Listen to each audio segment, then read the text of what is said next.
తెలంగాణలోని కాంగ్రెస్ ప్రభుత్వంపై BRS working president KTR విమర్శలు గుప్పించారు. 100 రోజుల్లో హామీలు అమలు చేస్తామని చెప్పి 15 నెలలు గడిచినా చేయలేదు అన్నారు.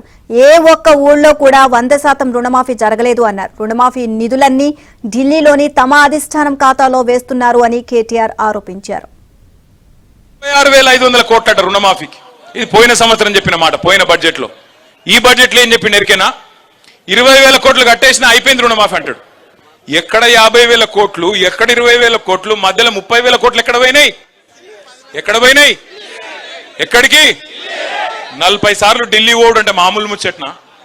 40 సార్లు ఢిల్లీ పోతే పోయినప్పుడల్లా కనీసం 500 కోట్లు 600 కోట్లు వేసుకపోవాలి కదా, లేకపోతే తెల్లారి ఇక్కడికి వచ్చే వరకు మళ్ళీ పదవి ఊస్టింగే కదా. అవి ఆడికి పోతున్నాయి పైసలు. 30,000 కోట్లు రైతులు ఎక్కడ పోయినాయి అంటే టింగు టింగు అనుకుంటే ఢిల్లీలో రాహుల్ గాంధీ ఖాతాలా, ఖర్గే ఖాతాలా, ప్రియాంక గాంధీ ఖాతాలు అక్కడ పడుతున్నాయి తప్ప రైతు బంధు లేదు, ఏది లేదు.